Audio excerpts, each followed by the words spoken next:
교도갑니다. 그러므로 너희는 이렇게 기도하라. 하늘에 계신 우리 아버지여, 이름이 거룩히 여김을 받으시오며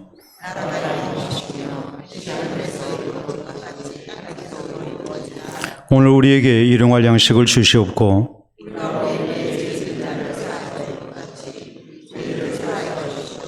우리를 시험에 들게 하지 마시옵고 다만 악에서 구하시옵소서.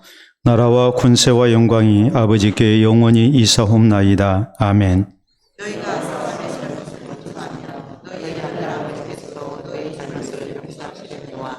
너희가 사람의 잘못을 용서하지 아니하면 너희 아버지께서도 너희 잘못을 용서하지 아니하시리라. 아멘. 오늘 마태복음 강의 32번째 시간입니다. 특별히 주기도문 강의 이제 세 번째 시간이 되겠습니다. 우리가 신앙생활을 할 때에 이제 공적인 영역이 있고 그리고 이제 사적인 영역이 있죠. 우리가 공적인 영역에서 그리스도인으로 살아가야 하고 또 사적인 영역에서도 이제 말할 필요가 없습니다. 사람들이 아무도 나를 보지 아니할 때 내 신앙의 모습, 또 사람들이 보는 자리에서 또 우리가 신앙의 모습, 거기에다가 교회 안에서 우리의 신앙의 모습과 교회 밖에서의 신앙의 모습, 이런 것들이 그때마다 달라서는 안 되고 늘 한결같은 모습, 우리 하나님께서 인정하시고 또 사랑하실 만한 그런 모습으로 우리가 신앙생활을 해야죠. 이 가운데 우리가 빼놓을 수 없는 것이 이제 기도에 대한 문제입니다. 우리는 공적인 영역에서 대표 기도를 한다 할 때에 우리가 굉장히 조심하고 또 바른 기도를 하고자 애를 씁니다. 근데 이제 사적인 영역에서 우리의 기도 생활, 이것이 또 한편으로 굉장히 중요하죠. 실제적으로 공적 영역에서의 기도 생활보다는 사적인 영역에서의 기도 생활이 훨씬 더 중요합니다. 왜냐하면 공적인 영역에서 여러분이 기도하시는 것은 뭐 장로님들이시야 장로님들은 한 달에 한 번 정도 아니면 두 번 정도 이렇게 기도를 하시지만은 그 외의 성도들은 1년에 뭐 한 두 번 정도 이렇게 하시고 하는 것이 대부분이거든요. 그때는 열심으로 준비하고 해서 이렇게 실수하지 않으려고 이렇게 기도문을 작성해서 대표 기도를 하시곤 합니다. 그런데 이제 사적인 영역에서 우리가 변함없이 기도하는 사람들이 돼야 되는데 사적 영역에서는 별로 기도를 하지 않습니다. 그리고 또 사적인 영역에서의 기도가 공적 영역에서의 그런 기도보다는 더 정성이 가지 아니하는 그런 모습이 될 때가 참 많습니다. 자, 우리가 이 사적 영역에서 개인 기도를 하게 될 때에, 대표 기도가 아닌 개인 기도를 하게 될 때에 우리의 기도의 순서가 어떤 모습이 될까요? 대체적으로 나와 내 가족을 위해서 기도를 하고 또 시간이 나면 다른 사람 위해서 기도하고 또 교회 위해서 기도하고 그리고 우리는 또 나라와 민족을 위해서 기도하는 그런 순서를 대개 갖게 됩니다. 공적인 영역과 사적 영역에서의 이 대표 기도와 개인 기도의 순서의 차이가 분명히 있단 말이에요. 그런데 우리 예수님께서 가르치신 이 주기도문에는 기도의 순서가 우리가 생각한 것과는 그렇게 나와 있지 않습니다. 보통 우리의 개인 기도의 순서와는 좀 다르게 나와 있습니다. 우리 자신이 먼저가 아닙니다. 최우선순위가 하나님을 위한 기도를 먼저 하게 하셨습니다. 이걸 우리가 다른 말로 얘기하자면 기도의 우선순위를 놓고 볼 때에 하나님이 0순위고 하나님이 1순위입니다. 그리고 우리는 다음 순서에 우리를 위한 기도를 하나님이 하게 하셨단 말이에요. 그렇기 때문에 자, 하나님의 이름이 거룩히 여김을 받으시고 또 나라가 임하시고 또 뜻이 하늘에서 이룬 것 같이 땅에서도 이루어지이다. 이 하나님을 위한 기도, 이것이 기도의 순서 속에서 영순위로 이렇게 등장을 하고 있거든요. 그렇기 때문에 우리가 하나님의 영광을 위한 기도 또 하나님의 나라와 하나님의 뜻이 이루어지기를 위한 기도를 먼저 하고 그리고 난 다음에 우리 기도를 개인 기도를 하나님께서 우리 주님께서 하게 하셨단 말이에요. 그래야만이 바른 기도가 되고 이것이 하나님을 기쁘시게 하는 기도가 됨을 우리 예수님께서는 가르쳐 주셨습니다. 자, 우리는 지난 시간에 9절 상관절에 있는 말씀을 따라서 하늘에 계신 우리 아버지여라는 것이 이 기도를 시작하면서 하나님을 부르는 것이 무슨 뜻인가라는 것에 대해서 말씀을 살폈습니다. 하나님이 하늘에 계신다는 것은 하나님은 전능하신 하나님이시고 또 우리의 생사와 복을 주장하고 계시는 하나님이라는 뜻이라고 그랬죠. 또 우리의 모든 형편을 다 하늘에서 보고 계시는 하나님이라는 그런 의미라고 했습니다. 단순히 장소적인 하늘을 가리키는 게 아니라 이 하늘에 계신 하나님이라는 말은 전능하신 하나님, 우리의 생사와 복을 주장하고 계시는 세상을 다스리고 계시는 하나님, 그리고 우리의 상황과 우리의 처지와 형편을 다 알고 계시는 하나님이라는 뜻에서 하늘에 계신 하나님을 이렇게 부르게 하셨습니다. 두 번째로 우리 예수님께서는 이 하나님이 바로 아버지가 되시는 하나님이신 것을 말씀하십니다. 마찬가지로 아버지 되신 하나님 앞에 우리가 구원받은 하나님의 자녀로서 우리는 얼마든지 아버지 되신 하나님께 기도할 수 있는 자격이 있고 또 하나님의 응답을 받을 수 있는 자격이 있다고 그랬습니다. 더더욱 우리 아버지라고 우리 예수님은 말씀하셔서 우리가 나만을 위한 기도를 해서는 안 되고 우리를 위한 기도를 해야 되고 또 공동체를 위한 기도를 해야 되고 그리스도인은 더불어 살아가는 세상을 위해서 우리가 기도하고 사는 성도가 되어야 된다는 것, 이것이 우리가 지난 시간에 살폈던 하늘에 계신 우리 아버지여라는 호칭이라고 그랬습니다. 자, 오늘 성경 말씀은 이어진 9절 하반절에 있는 말씀대로 이제 하나님을 위한 기도 가운데 첫 번째 기도 제목에 대해서 배웁니다. 그 기도 제목이 뭡니까? 이름이 거룩히 여김을 받으시오며라는 이 기도문입니다. 자, 하나님의 이름이 거룩히 여김을 받으시기를 바라는 기도를 해야 된다는 것, 우리의 기도의 순서 속에서 가장 먼저 등장하고 있는 1순위가 바로 하나님의 이름이 거룩히 여김을 받으시기를 위해서 기도할 것을 우리 예수님께서는 강조를 하셨습니다. 자, 그렇다면 이것이 무엇을 의미할까요? 우리는 먼저 하나님의 이름에 대해서 생각해야 됩니다. 우리가 성경에 보면 하나님께서 사람들에게 자신의 이름을 가르쳐 주실 때에 하나님의 이름이 과연 어떤 의미가 있는 것인가, 여기에 대해서 여러 가지로 말씀을 하십니다. 우리가 원문 성경에 보면 히브리어로 구약 성경에 하나님의 이름이 여러 가지로 기록이 됩니다. 자, 그래서 하나님께서 창조주가 되신다라는 것을 나타내실 때는 엘로힘이라는 그런 히브리어를 사용했습니다. 하나님은 창조주가 되신 하나님이다. 자, 우리가 출애굽기 3장 14절에 보면 그런 말씀이 나오죠. 모세가 하나님의 보내심을 받습니다. 자, 너 가서 너희 백성들에게 이 바로에게 가서 이제 하나님이 내 백성 내놓으라 했다고 이 이스라엘 백성들을 해방시키는 하나님의 그런 사역을 하라고 하나님께서 이렇게 파송을 하십니다. 모세가 그렇게 얘기합니다. 하나님, 너 누가 보내서 왔냐고 그러면 내가 하나님에 대해서 뭐라고 얘기를 할까요? 하나님에 대해서 내가 설명을 해야 되는데 하나님 좀 가르쳐 주십시오 라고 하나님께 요청합니다. 그때에 우리 하나님께서 출애굽기 3장 14절에 보면은 나는 스스로 있는 자니라라고 말씀을 하십니다. 자존자, 스스로 있는 자라는 말은 하나님은 피조물이 아니고 창조주라는 말입니다. 우리 하나님은 창조주가 되시는 하나님이라는 말이에요. 이 세상에 있는 모든 피조물은 스스로 있지 않아요. 누군가가 만들어서 존재하는 것이고 또 누군가에 의해서 우리는 세상에 태어났어요. 그래서 우리는 존재하고 있어요. 그런데 하나님은 스스로 있는 자라고 자신에 대해서 가르쳐 주십니다. 이 스스로 있는 자라는 말은 바로 창조주가 되신다는 말이거든요. 바로 위에 있는 하나님이라는 말이에요. 애굽의 바로가 세상을 다스리는 그런 왕된 권세를 가지고 있지만 바로도 하나님 밑에 있는 존재밖에 되지 아니한다는 것을 하나님은 그렇게 말씀하셨고, 스스로 계시는 하나님께서 명령하신 거니까 이 하나님의 말씀에 순종해야 된다는 것을 하나님께서는 그렇게 가르쳐 주셨습니다. 자, 스스로 있는 자, 이 말씀 창조주라는 말이 헬라어 원문 성경에 보면 창조주라는 말이 엘로힘이라고 이렇게 기록이 됩니다. 또 우리가 많이 이제 볼 수 있는 하나님의 이름이 나오죠. 그게 뭐냐면 여호와입니다.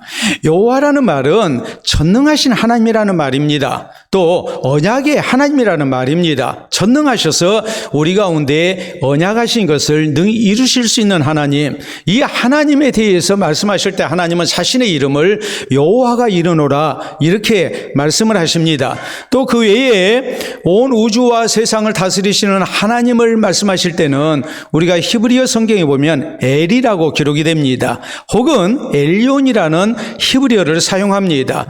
우리가 예를 들어서 베델이라는 이름을 기억합니다. 자, 야곱이 창세기 28장에 보면 자기 집에서 나와가지고 외삼촌 라반의 집으로 이렇게 도망을 갈 때에 그가 루스라는 광야에서 꿈에 하나님을 만나게 됩니다. 하늘에서 사닥다리가 내려오고 그리고 그 사닥다리를 천사들이 오르락내리락 하는 것을 봤습니다. 그리고 그는 하나님의 약속을 받습니다. 내가 너와 같이 해주겠다. 내가 너를 크게 번성하게 해주겠다. 너를 인하여서 천하 만민이 복을 받게 될 것이다. 내가 너를 돌아오게 할 것이다. 하나님께서 이렇게 약속하시거든요. 그러니까 야곱이 이것이 다른 것이 아니고 여기에도 하나님이 계셨습니다 라는 신앙을 고백하면서 자신이 배기했던 돌을 세우고 거기에 기름을 붓고 하나님 앞에 예배를 드립니다. 그리고 그것 이름을 뭐라고 불렀습니까? 베델이라고 부릅니다. 베델이라는 말은 벳이라는 말은 집이라는 말이거든요. 엘은 하나님이라는 말이에요. 다시 말하자면 하나님께서 야곱에게 나타나셔서 약속하신 것이 세상을 다스리시는 하나님께서 이 야곱을 지켜주시고 또 야곱을 번성케 하시고 그리고 야곱을 그의 소원을 따라서 다시 집으로 돌아오게 해주시겠다고 약속하셨습니다. 이런 하나님, 온 우주를 창조하시고 다스리고 계시는 하나님, 이 세상을 다스리시는 하나님을 말씀할 때는 엘이라고 기록이 돼요. 그렇기 때문에 엘이랄지 엘리온이랄지 이런 말은 바로 하나님의 이름 가운데 온 우주를 다스리고 계시는, 세상을 다스리고 계시는 하나님을 나타내는 이름입니다. 그뿐만이 아니라 우리의 생사업을 주장하시는 하나님을 말씀할 때는 아도나이라는 그런 용어가 사용됩니다. 또 우리가 이름이라는 것을 생각할 때 예수님의 이름도 참으로 중요하게 우리에게 주어진 것을 우리가 알 수가 있죠. 여러분 마태복음 1장 21절에 있는 대로 이름을 예수라 하라. 이는 그가 자기 백성을 저희 죄에서 구원할 자이심이라. 그래서 예수라는 이름의 뜻이 바로 다른 이름이 아닌 구주라는 뜻이라고 그랬거든요. 또 예수님을 우리가 다른 말로 얘기할 때 구약 성경에서는 메시아라고 말을 합니다. 그리고 헬라어로는 그리스도라고 말을 합니다. 기름 부음을 받은 자라는 말입니다. 자, 구약시대에 하나님께서 특별한 직분자에게 기름을 부어서 임명식을 하게 했습니다. 그 특별한 직분자가 누구냐면 바로 왕, 그리고 선지자, 그리고 제사장이었거든요.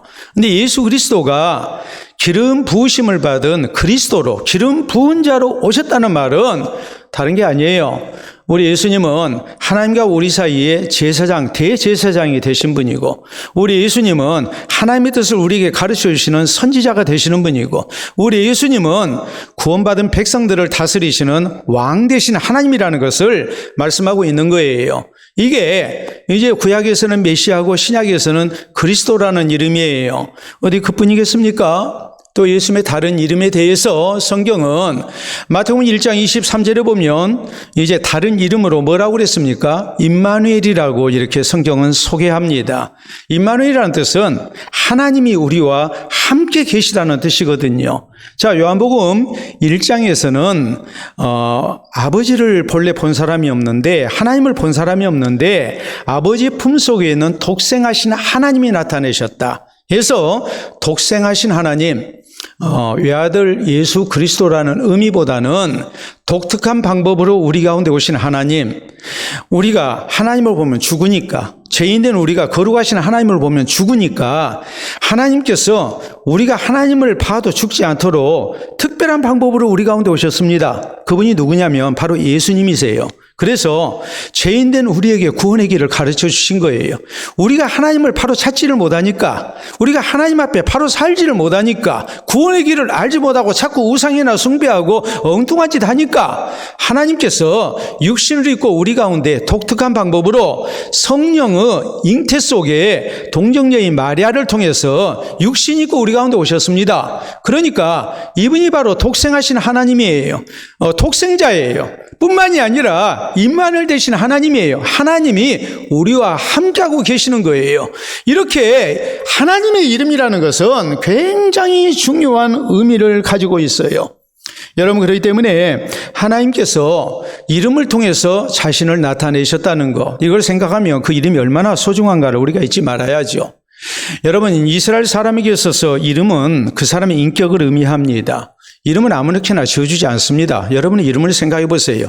아무렇게나 이름을 지어줍니까? 제가 그렇기 때문에 우리 교회 청년들이 결혼하고 이렇게 아이를 낳고 난 다음에 목사님 이름 지어주세요 하면은 제가 이름 안 지어줘요. 제가 늘 하는 얘기가 있어요. 10달 동안 뭐 했냐? 10달 동안 뭐 했느냐? 그러거든요. 10달 동안 잉태된 아이를 위해서 기도하고 또 이 아이를 주신 하나님 앞에 감사하고 이 아이를 앞으로 어떻게 기를 것인지 부부가 신앙 안에서 기도하고 하나님 말씀을 살피고 또 서로 약속하고 해서 이름을 지어줘야 하지 않겠습니까? 그런데 신앙 안에서 얻은 아이에 대해서 아무런 책임의식이 없이 그저 이름 하나 지어주세요. 이건 말이 안 되는 얘기예요. 여러분, 불신자들도 이름 짓는 것을 굉장히 중요하게 여깁니다. 그리고 인생이 안 풀리면 또 뭐 합니까? 개명하지 않습니까? 이름이 그 인생에 중요한 영향을 끼친다고 믿고 있기 때문에 그래요. 우리가 그 사람들을 본받을 이유는 없습니다. 그러나 우리는 우리에게도 이름이 대단히 중요하다는 것을 우리가 명심을 해야 해요. 이스라엘 사람들은 부모가 아무리 대단한 이름을 지어줬다 할지라도 자기의 이름이 자기가 사는 것과 맞지 아니하면 이름을 바꿨습니다. 그 대표적인 경우가 바로 루키에 나오죠. 자, 나옴이라는 여성이 남편 만나서 아들 둘 낳고 결혼하고 살다가 흉년 드니까 이웃 모압 땅으로 이주했습니다. 그곳에 가면 양식이 있을 거라고 생각했습니다. 거기에서 우선 먹고 살았습니다. 그런데 한 10년 지나고 나니까 남편 죽어버리고 그리고 두 아들도 결혼했지만 자식 하나 낳지 못하고 죽어버립니다. 그래서 결국 며느리 룻을 데리고 이제 자기 고향 베들레헴으로 돌아옵니다. 사람들이 외칩니다. 이가 누구냐? 나옴이 아니냐? 지금 10년 만에 지금 돌아온 거거든요. 그냥 모두가 반가워서 나오미가 왔어. 나오미야 그러거든요. 그냥 나오미가 뭐라고 그럽니까? 내가 풍조가 가운데 나갔는데 하나님이 나를 치셔서 내가 이렇게 빈손이 돼서 돌아왔습니다. 남편 죽었죠? 두 아들 죽었죠? 그래서 좀 이런 표현을 써서 죄송합니다만 며느리와 함께 쌍가부가 돼가지고 돌아왔거든요. 얼마나 부끄럽고 안타깝습니까? 그러니까 사람들이 얘기합니다. 내 이름 지금부터 나오미라 하지 마라. 하나님이 나를 징벌하셨다. 나를 치셨다. 내 이름을 이제는 마라라고 불러라. 그러거든요. 여러분, 나옴이라는 이름의 뜻은 희락이라는 뜻이에요. 기쁨, 즐거움이라는 뜻이에요. 근데 내 인생이 그렇게 살지를 못해요. 내 인생이 한때는 기쁨 가운데 살기를 원했지만 그래서 그 이름에 소망을 두고 잘 살아보려고 애를 썼지만 어렵다고 하나님의 백성이 이방인 땅으로 이주해서 먹고 살기 위해서 이주했는데 그러다가 신앙도 잃어버리고 하나님의 징벌 속에 다 잃어버리고 돌아오니까 이제 내 이름 나옴이 아니다. 내 이름 마라라고 해라. 마라라는 말은 쓴 것이라는 말입니다.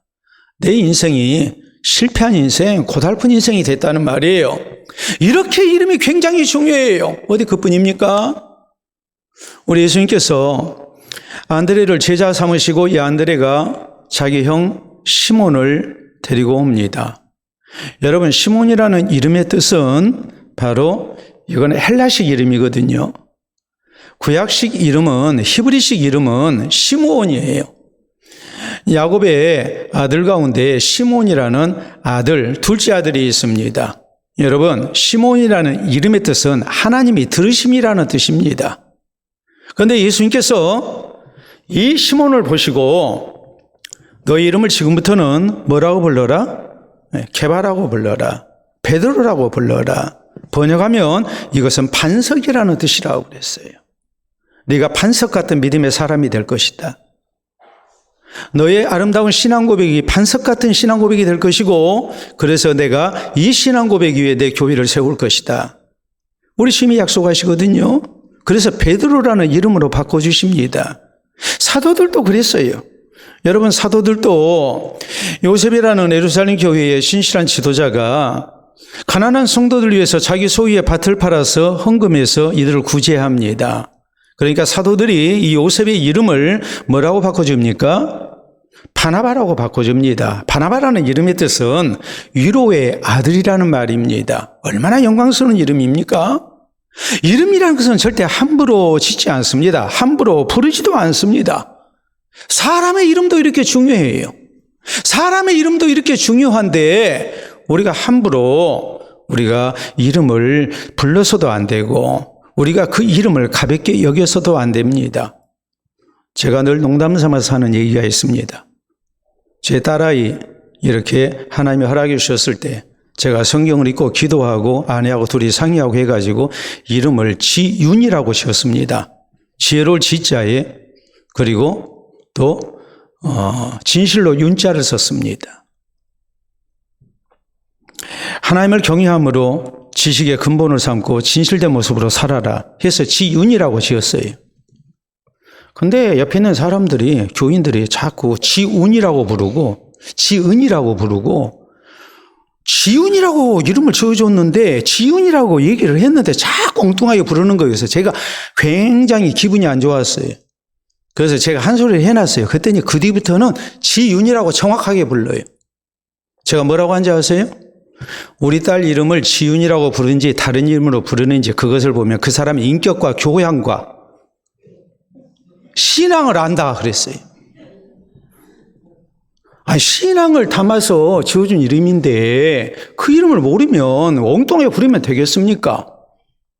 여러분 사람 이름도 그래요. 여러분의 이름을 다른 사람들이 엉뚱하게 부른다 할지 혹은 여러분의 자식의 이름을 예수고 지어놨는데 엉뚱한 이름으로 사람들이 부르면 좋겠습니까? 그렇기 때문에 하나님의 이름이 얼마나 소중한가를 우리가 잊지 말아야 됩니다. 우리 하나님은 제3계명에 이렇게 말씀하십니다. 여호와 이름을 망령되이 일컫지 마라. 하나님께 대한 범죄가 된다고 하나님 경고하십니다. 레위기 22장 32절에 보면 너희는 내 성호를 욕되게 하지 마라 그랬어요. 레위기 24장 16절에 보면 여호와 이름을 모독하면 그를 반드시 죽일지니 온 회중이 돌로 그를 칠 것이니라 그랬어요. 하나님 이름을 모독하는 자 돌로 쳐서 죽여버리라고 말씀하십니다. 우리가 부모님에 대해서 그 존함을 얘기할 때 우리가 뭐라고 얘기합니까? 그냥 누구누구시라고 얘기합니까? 함자가 어찌 되시는가 이렇게 묻죠. 함자 했을 때 함은 존함이라는 이 함은 받들 함자예요. 이름을 귀히 여기고 받들어서 이름자를 대는 거예요. 그러니까 무슨 자입니다 라고 이렇게 말을 하죠. 누굽니다 이렇게 얘기하지 않습니다. 우리가 자녀 이름을 지을 때 아무렇게나 짓지 아니하고 부모의 소망을 담아서 또 신앙적인 이름으로 우리가 지어주려고 애를 쓰는 것과 마찬가지로 우리는 사람의 이름도 이렇게 중요한데 하나님 이름이 얼마나 중요한가를 잊지 말아야 됩니다. 하나님 이름의 존귀함을 알아야 됩니다. 그리고 하나님의 이름을 따라서 바른 신앙 고백 가운데 하나님 이름을 존귀 여길 줄 아는 성도가 돼야 됩니다. 두 번째, 하나님의 이름을 적어놓고 그냥 받들어 모시라고 했느냐? 그게 아니죠. 하나님의 이름이 거룩히 여김을 받으시오며라고 했거든요. 이 말의 의미는 뭘까요? 여기에 대해서 제가 두 가지만 소개하도록 하겠습니다. 잘 들어보세요. 프랑스 출신의 유명한 그리스도인 철학자인 파스칼은 하나님의 이름이 거룩히 여김을 받으시오며라는 말의 뜻은 하나님을 하나님으로 대접하는 거다 그랬어요. 하나님을 하나님의 이름으로 대접한다. 마틴 루터는 이 대목을 또 이렇게 얘기합니다. 하나님으로 하나님 되게 하라 그랬어요. 하나님으로 하나님 되게 하라. 하나님을 하나님으로 대접하라. 이 의미가 뭐겠습니까? 우리가 자꾸 하나님을 사람 수준으로 생각하는 잘못을 저질러요. 그렇게 하지 마라 이 말이에요. 하나님은 우리 사람과 피조물된 우리 인간과 근본적 차이가 있으신 분이에요. 그 하나님을 존귀 여기는 것을 파스칼은 말하기를 하나님의 이름이 거룩히 여김을 받으시오며라는 이 말, 하나님을 하나님으로 대접하는 거라 그랬어요. 이게 하나님의 이름이 거룩히 여김을 받으시오며라는 뜻이라고 말씀합니다. 유명한 개혁자 칼뱅은 또 이렇게 강조합니다. 하나님께서 받으시기에 마땅한 영광을 돌려드리는 것을 의미한다 그랬어요. 하나님께 합당한 영광과 찬송을 하나님께만 돌려드려서 하나님의 이름이 온 땅에서 홀로 높임받기를 원하는 것, 이것이 하나님의 이름이 거룩히 여김을 받으시오며라는 뜻이라고 말씀합니다. 하나님의 이름과 마찬가지의 그런 권위와 존귀한 이름은 세상에 있다는 얘기입니까? 없다는 얘기입니까? 없다는 말입니다.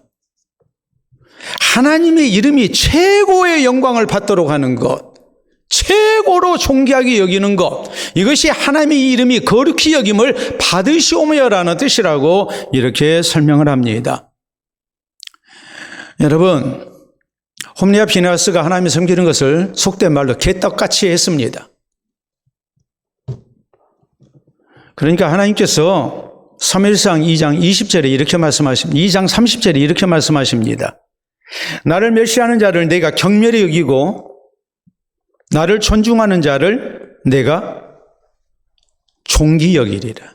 나를 존중하는 자를 내가 존중히 여기고 나를 멸시하는 자를 내가 경멸히 여기리라. 하나님을 무시하고 하나님을 우습게 여기는 사람, 절대 하나님의 복을 받을 수 없음을, 하나님의 무서운 진노가 있음을 하나님께서는 경고하십니다. 여러분, 모세와 아론이 얼마나 신실한 모습으로 하나님께 쓰임을 받았습니까? 여러분, 그 사람들, 모세는 120세, 아론은 123세까지 하나님 앞에 귀하게 쓰임 받았습니다. 그런데 이 사람들 하나님이 약속하신 가나안 땅에 들어가지 못합니다. 들어가지 못한 이유가 뭡니까? 무리바 물 사건 때문에 그랬거든요. 백성들이 마실 물이 없다고 무리바에서 그냥 막 불평하고 원망하고 하니까 모세와 아론이 하나님께 하소연합니다. 하나님, 이 백성들이 돌로 우리를 쳐 죽이려고 그럽니다. 그러니까 하나님께서 하시는 말씀이 반석을 명하여 물을 내게 하라 그랬어요. 그랬더니 모세가 지금 굉장히 백성들의 패역한 모습을 보고 열받았거든요. 아니, 하나님께 구하면 하나님이 다 이렇게 주시는데 이 못된 놈들 하고서 그냥 화가 나가지고 모세가 패역한 너희여, 우리가 너희를 위하여 물을 내랴 그랬거든요. 그때 하나님께서 바로 저희에게 하신 말씀, 물론 지팡이를 가지고 2번 내리치니까 반석이 깨지고 거기서 물이 나왔습니다. 그런데 하나님은 청천벽력 같은 말씀을 하십니다. 너희가 나를 믿지 아니하고 나의 거룩함을 나타내지 아니했다. 나를 믿지 아니했다는 말은 반석을 명하여 물을 내게 하라고 했는데 말로 해가지고는 반석에서 물이 안 나올 것 같아요. 이미 오래전에 호렙산에서 물이 없을 때 하나님께서 지팡이로 반석을 쳐서 물을 내게 하라고 그랬거든요. 그러니까 그때 기억이 나가지고 모세가 하나님이 실수하셨나? 아니, 몇십 년 전에는 지팡이로 반석을 쳐서 깨가지고 물 내게 하라고 그랬는데 그렇게 해서 물이 나왔는데 반석을 명하여서 물을 내게 하라고 말씀을 하신데 하나님이 아마 빼먹은 것 같아. 아마 그렇게도 생각했을 수 있어요. 그리고 지팡이를 가지고 반석을 2번 내려친 겁니다. 그러니까 반석이 깨지고 물이 나왔어요. 하나님 말씀하십니다. 너희가 나를 믿지 아니했다. 말로만 해도 물이 나오는데 왜 이렇게 불신앙적인 행동을 했느냐 이 말이에요. 그리고 너희가 나의 거룩함을 나타내지 아니했다. 우리가 너희를 위하여 물을 내랴 그랬거든요. 물을 누가 줘요? 하나님이 주시거든요. 백성들아 염려하지 마라. 우리가 하나님께 기도했더니 하나님께서 하시는 말씀이 반석을 명하면 물이 나온다 했다. 그러니까 걱정하지 마라. 이래 하거든요. 하나님이 물을 주신다 했다. 근데 우리가 너희를 위하여 물을 내랴. 그래서 하나님께서 하시는 말씀이 너희는 가나안 땅 못 들어간다 그래 버리세요. 여러분, 이것은 우리가 율법으로는 절대 천국 못 간다는 것을 말씀하고 있는 거예요.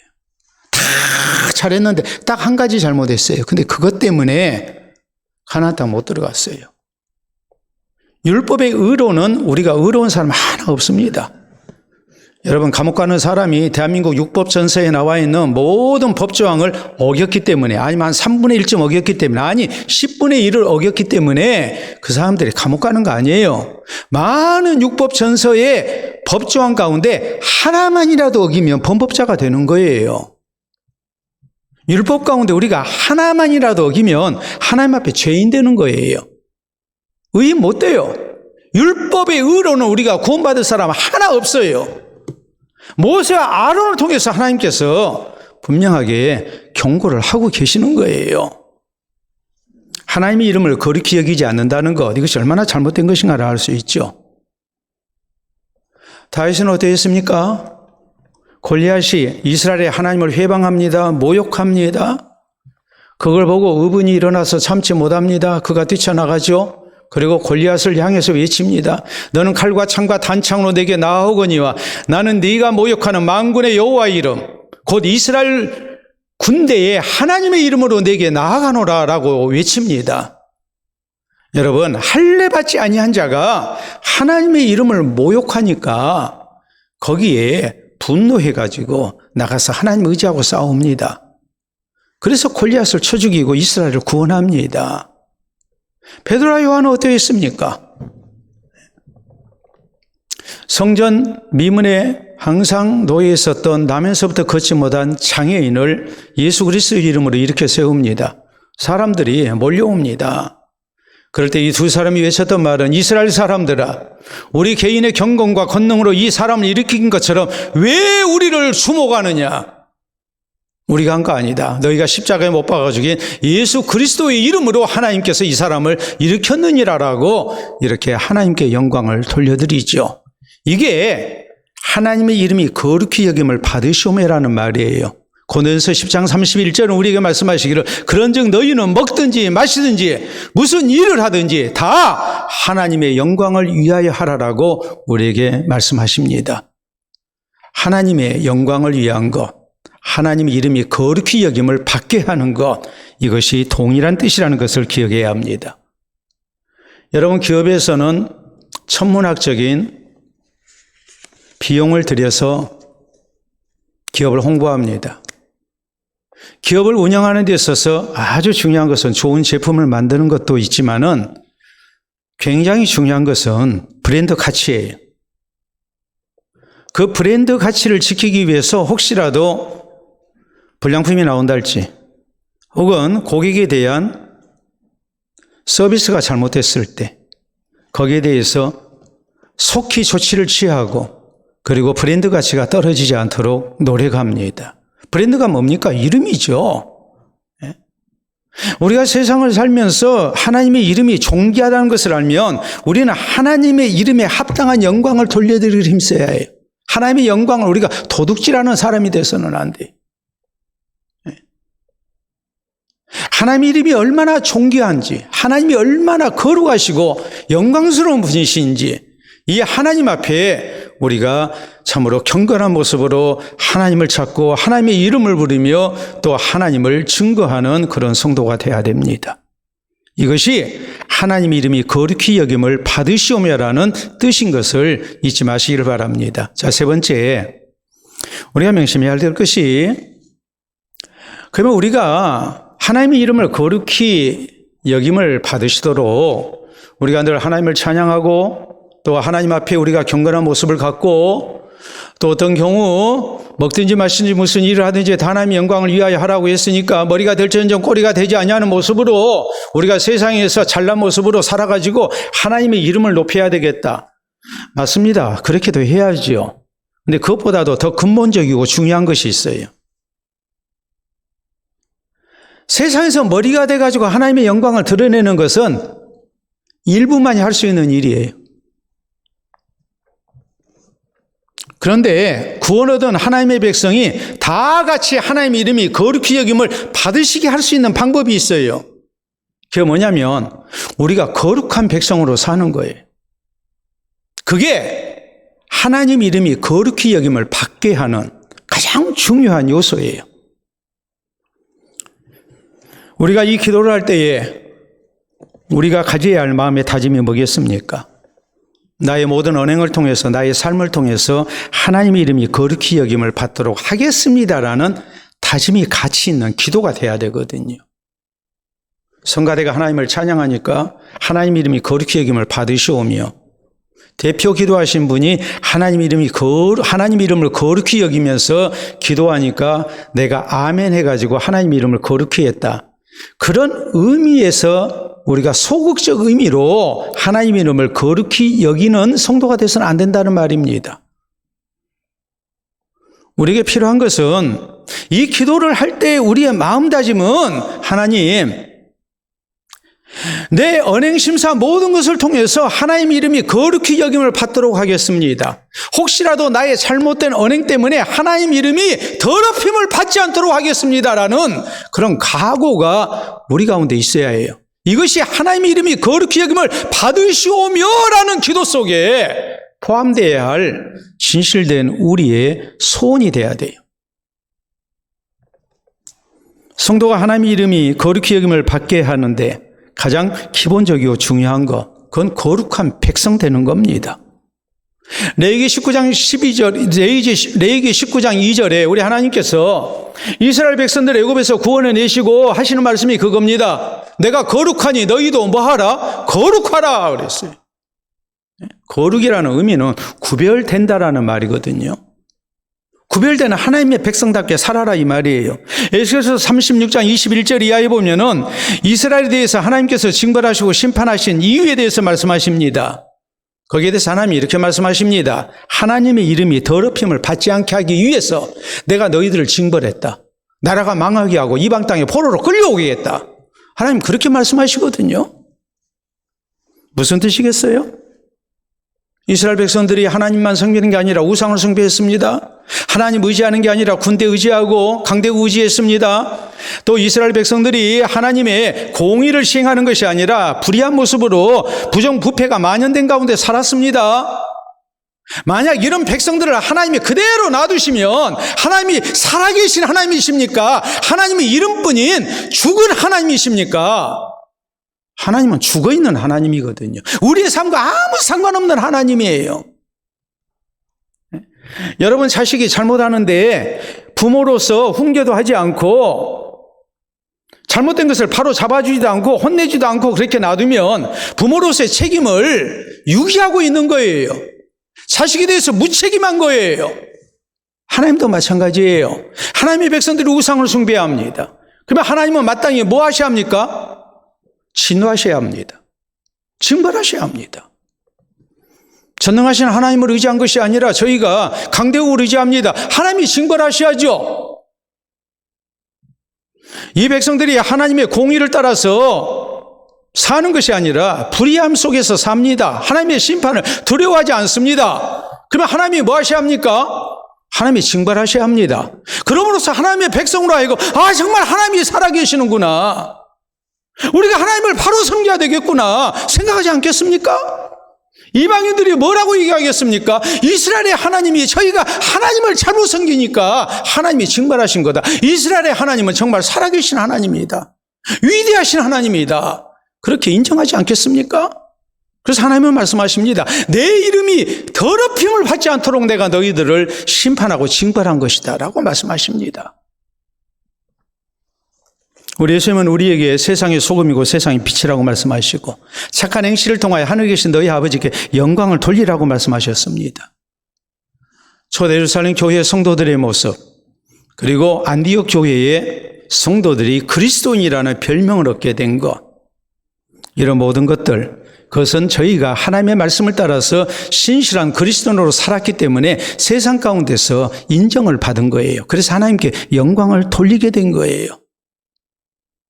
우리가 거룩한 백성으로 사는 것이 하나님께 영광을 돌려드리는 거고, 그게 하나님의 이름이 거룩히 여김을 받게 하는 거예요. 반대로 말하자면 우리가 하나님의 말씀대로 살지 아니하면, 우리가 거룩한 백성으로 살지 아니하면 하나님의 이름을 더럽히는 사람이 되는 겁니다. 유명한 알렉산드로스 대왕에 대한 일화가 있죠. 알렉산드로스 대왕은 정복 왕이었습니다. 그는 유럽과 그리고 아시아와 아프리카에 걸쳐서 대제국을 건설한 왕입니다. 나이 33세에 그런 대제국을 건설했습니다. 알렉산드로스 대왕이 제일 싫어한 사람이 있었는데 그 사람이 누구냐면 탈영병이었습니다. 어느 날 탈영병이 잡혀왔습니다. 탈영병은 다 죽였습니다. 근데 너무나 앳된 소년이었어요. 그리고 부들부들 떨고 있는 모습을 보고 측은한 생각이 들었어요. 그래서 저가 탈영하게 된 무슨 연유가 있지 않겠는가 싶어가지고 내 이름이 뭐냐라고 물었어요. 그랬더니 이 탈영병이 대답하기를 예, 제 이름은 알렉산드로스입니다 라고 대답을 해요. 황제와 이름이 같은 거예요. 알렉산드로스 대왕이 이런 얘기를 합니다. 너 이제부터는 네 이름을 바꾸든지 아니면 네 삶을 바꿔라 그랬어요. 알렉산드로스라는 이름은 위대한 용감한 정복자 황제 이름입니다. 네가 나와 같은 이름을 사용할 수 없지 않느냐? 여러분, 우리는 하나님의 백성이고 그리스도와 이름을 같이 쓰고 있는 사람이에요. 그리스도인이에요. 우리 하나님의 백성이 하나님의 이름을 거룩히 여김 받도록 해야 되는데 가장 중요한 것이 뭐겠습니까? 내가 부자 되는 겁니까? 내가 공부 많이 해서 박사학위 따는 겁니까? 내가 출세하는 겁니까? 내가 운동해서 금메달 따는 겁니까? 그렇게 해서 하나님의 이름을 거룩히 여김 받게 할 사람은 좀 죄송해요. 우리 가운데 별로 없어요. 세상은 그것 가지고 감동받지 않습니다. 그러나 하나님의 백성이 거룩한 백성으로 살게 될 때 세상의 죄악에 물들지 않고 착한 행실로 힘쓰면서 하나님을 경외하면서 섬기는 모습, 말 한마디라도 조심하면서 사는 모습, 그것을 보고 세상 사람들은 하나님을 거룩하신 하나님으로 인정합니다. 그것이 하나님의 이름이 거룩히 여김을 받는 지름길이고 마땅한 길인 것을 잊지 마시기를 바랍니다. 사랑하는 성도 여러분, 우리 기독교 신앙을 정리하고 있는 아주 중요한 문답서가 있습니다. 이것이 원래는 어린 아이들을 대상으로 해서 되어진 문답서예요. 17세기에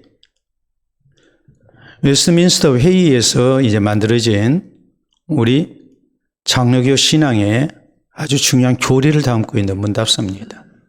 그리고 작년 성도를 위해서 만든 문답서가 또 따로 있어요. 어린 아이들을 위해서 만든 문답서를 소요리 문답이라고 말을 합니다. 그리고 작년 성도를 위해서 만든 문답서를 대요리 문답이라고 말을 합니다.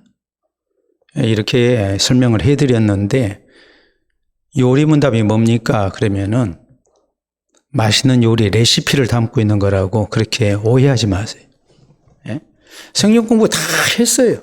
소요리 문답 다 제가 한 1년 가르쳐서 다 했어요.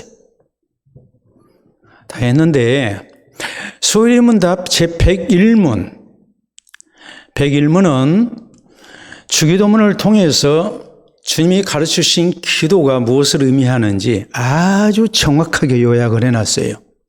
자, 101문 우리가 보도록 하겠습니다. 첫째 기도에서 우리는 무엇을 구하는가요? 자, 첫째 기도입니다.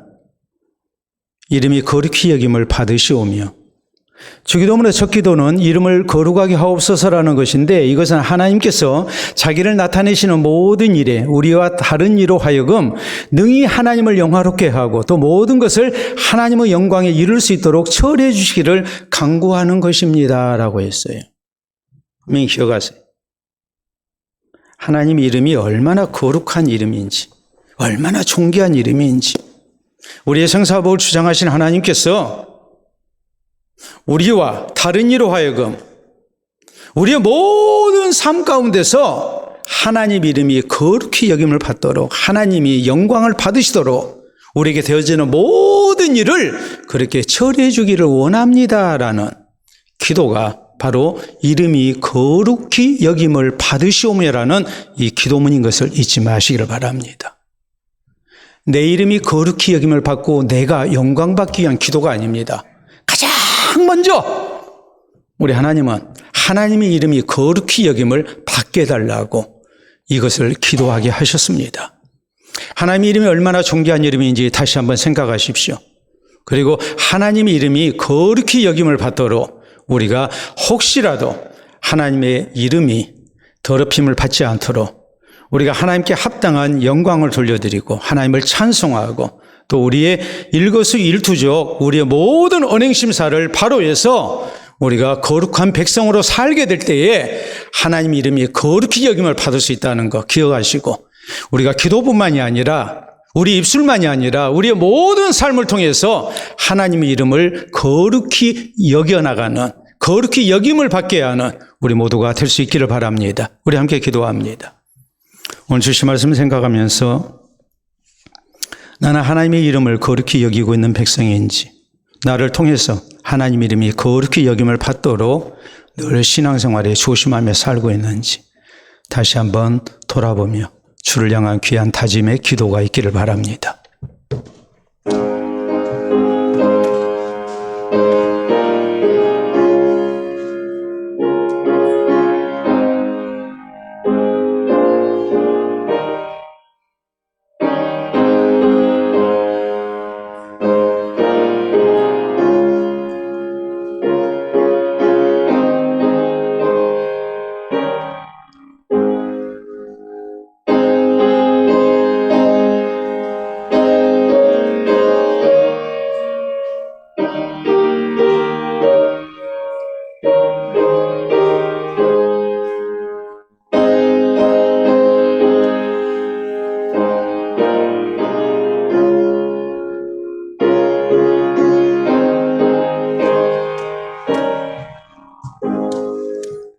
이 시간도 살아계신 우리 아버지 은혜를 진심으로 감사합니다.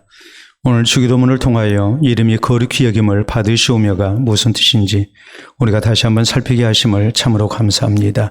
존귀하신 하나님의 이름, 그 소중한 이름을 우리가 기억하게 하시고 하나님께만 우리가 영광을 돌려드리며 또 거룩한 백성으로 살아서 우리의 모든 사는 모습이 살아계신 하나님을 나타내고 또 하나님께 영광될 수 있도록 그래서 하나님의 이름이 불신자들에게까지 거룩히 여김을 받을 수 있도록 도와주시옵기를 원합니다.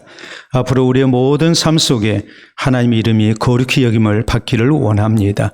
항상 우리 하나님의 이름의 존귀함을 생각하며 하나님의 이름 더럽히는 일을 하지 않도록 우리를 붙들어 주시고 오직 하나님께만 영광을 돌려드리며 주를 위하여 살아가는 우리 모두 되게 하여 주시옵소서. 예수님 이름으로 기도하옵나이다. 아멘.